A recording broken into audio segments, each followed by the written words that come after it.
All right, let's get right into it. Today, we're breaking down a source that lays out a pretty urgent case about what's happening in the global silver market.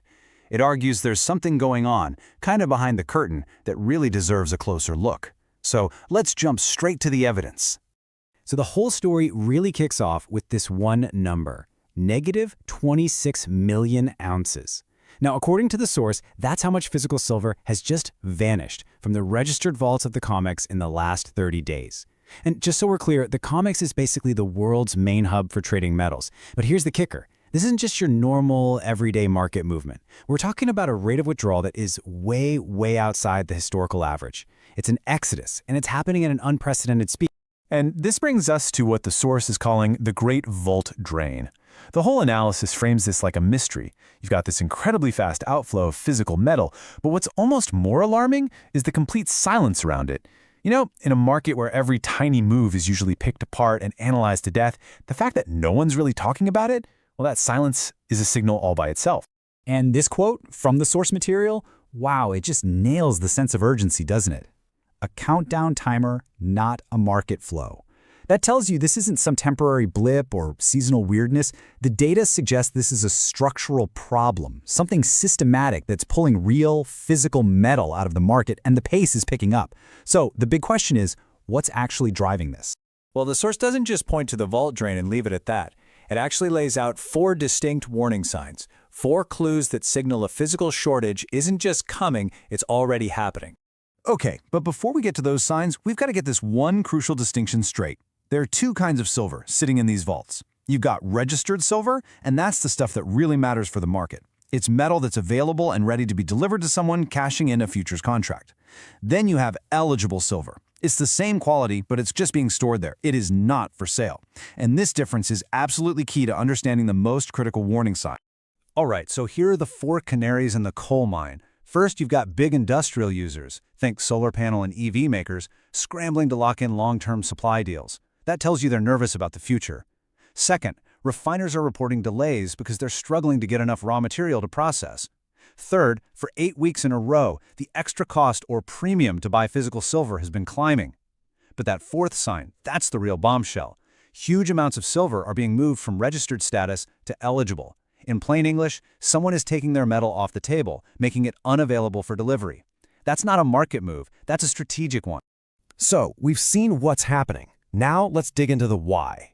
Because according to this source, this isn't some sudden crisis that came out of nowhere. No, this is the result of a deep structural problem that's been quietly building for the better part of a decade. And this chart really tells the whole story. For about 7 years straight, the world has been using more silver than the mines can pull out of the ground. Simple as that. Now, for a while, that gap was filled by dipping into above-ground stockpiles. But after 7 years of deficits, the argument is that those buffers, those rainy day funds, have been worn dangerously thin. There's just not much cushion left.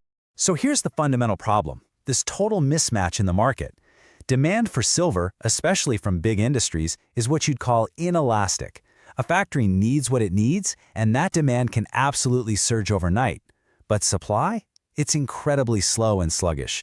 Most silver is just a byproduct of mining for other metals, and getting a new silver mine up and running can take 10 years. The system simply cannot speed up production on a dime. Now, this brings us to this really fascinating split. To figure out who's behind this massive drain, we have to understand the huge difference between owning a piece of paper that promises you silver and owning the actual physical metal itself. You see, there are really 2 silver markets operating at the same time. You've got the paper market, that's futures contracts, ETFs, all that. It's massive.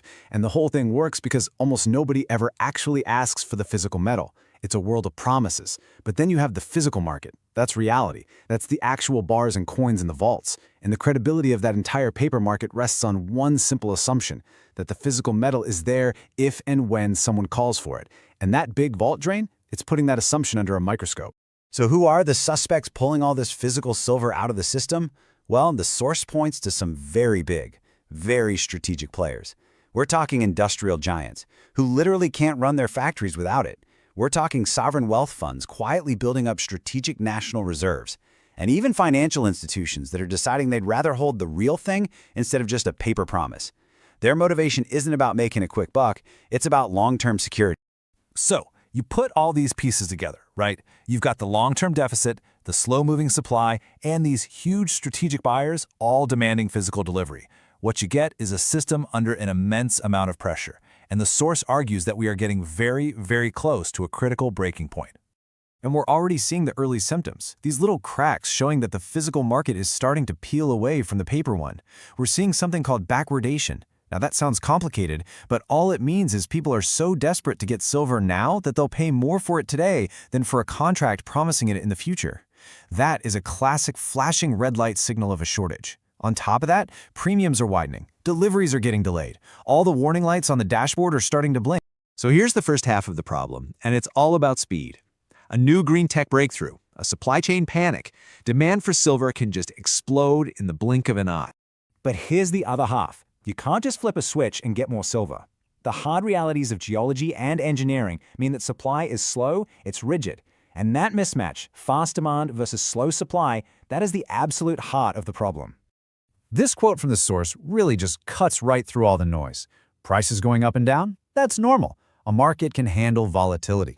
What a market cannot handle is a situation where there literally isn't enough physical stuff to make good on its promises.